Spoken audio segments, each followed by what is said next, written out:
Општина Кочани ги почнува подготовките за обезбедување технички услови за изградба на монтажна модуларна болница за потребите на идниот регионален ковид центар, согласно предлогот од Министерството за здравство. На седницата на Општинскиот кризен штаб се разгледувала можната локација на објектот, како и условите што треба да бидат исполнети, за да се обезбеди алтернативно решение за нега на новите ковид пациенти. Кочани е една од 16 општини во државата каде што ќе се подигне монтажна болница со целосна опрема, а предлог е таа да биде лоцирана во кругот на општата болница. Од општината велат дека треба да се исполнат одредени услови, односно да се изработи платформа со приклучоци за струја, вода и канализација. Поради тоа ќе биде направени и измени во планот за јавни набавки, а изградбата на монтажната болница ќе биде придобивка и за Кочани и за регионот, заради обезбедување соодветни услови во справувањето со епидемијата. Членовите на Општинскиот кризен штаб ја разгледувале состојбата и со ширењето на коронавирусот, како и започитувањето на мерките за заштита, спроведувањето на уредбите и протоколите во угостителските објекти. Директорот на Центарот за јавно здравје Гоце Серафимов информирал дека досега се направени 1054 тестови, а регистрирани се 82 позитивни и 30 активни случаи. При тоа се внимава на она што се случува во Штип да не се прелее и во Кочани. Се очекува поголем број заболени од почетокот на септември, поради што упати и повик до граѓаните на сериозно и одговорно однесување, како и да ги почитуваат мерките за заштита, за да не се соочиме со поголема криза. Од одделението за внатрешни работи во Кочани истакнаа дека се преземаат мерки за казнување на физичките и на правните лица кои не ги почитуваат уредбите и протоколите за работа. Во содејство со Државниот пазарен инспекторат се прават редовни контроли во угостителските објекти, но во наредниот период тие ќе бидат зачестени со зголемување и засилување на мерките. Општинскиот кризен штаб на Кочани ќе го разгледа предлогот за повторно затворање на градскиот пазар или пак за ограничување на бројот на трговците, за да се спречи ново зголемување на бројот на позитивни лица на коронавирусот. Констатирано е дека не се почитуваат препораките за организација на пазарот и се прекршуваат мерките за заштита, при што се поставуваат тезги од двете страни на улицата Гоце Делчев. Според градоначалникот Никол Чуилиев, ако и овој четврток не се почитуваат мерките, тој ќе го повика кризниот штаб веднаш да донесе одлука пазарот целосно да се затвори. Кршењето на мерките е недозволиво, а ако другите овластени служби не можат да одговорат на неопходноста за воспоставување ред, тогаш Илиев побара да реагира и полицијата. Поради алармантноста на состојбата со COVID-19 во соседните општини, директорот на комуналното предпријатие Водовод Андреј Киров препорача в четврток, кога е пазарен ден, да се спречи изложувањето на производи од страна на трговци од другите градови. Со тоа ќе се намали метежот од купувачи и продавачи, а ќе се обезбеди и доволно простор за безбедно растојание меѓу тезгите. Од граѓаните кои доаѓаат на градскиот пазар ќе се бара да ги почитуваат мерките за одржување социјална дистанца, за носење заштитни маски и дезинфекција на рацете. Во меѓувреме, соодветни мерки почнаа да се преземаат и во соседна Виница. Државниот пазарен инспекторат информираше дека го затворил Виничкиот градски базен, каде што викендов се одржала забава на која присуствувале голем број посетители, а не биле почитувани протоколите за работа и мерките за заштита.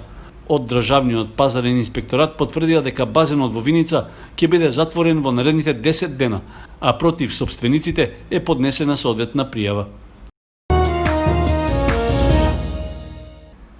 Се повторува постапката за избор на транспортна компанија што ќе го извршува бесплатниот превоз на учениците од 3 основни и од 2 средни општински училишта во Кочани.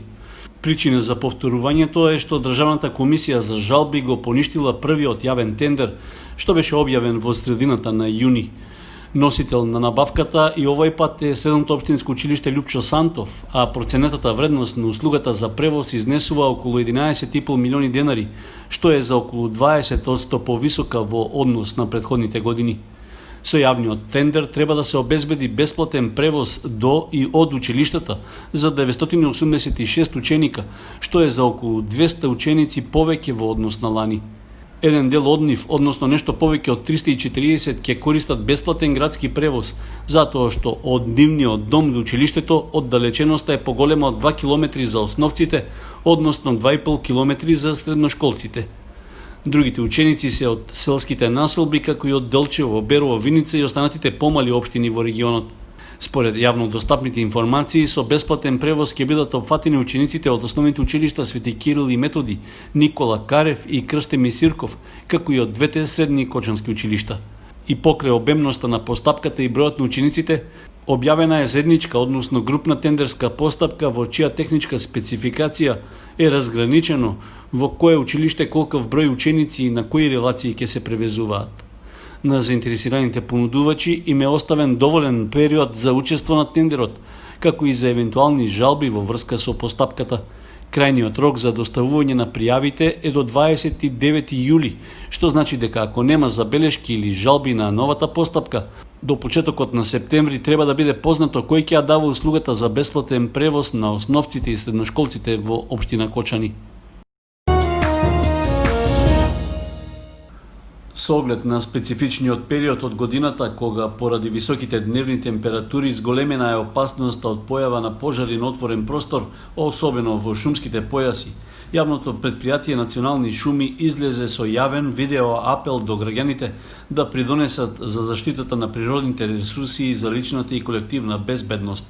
Со оглед дека веќе е сезона на годишните одмори, а состојбата со епидемијата од COVID-19 ќе ги спречи граѓаните масовно да патуваат во странство, поради што ќе останат во државата и ќе ги користат домашните излетнички и туристички капацитети, зголемен е ризикот од настанување пожари.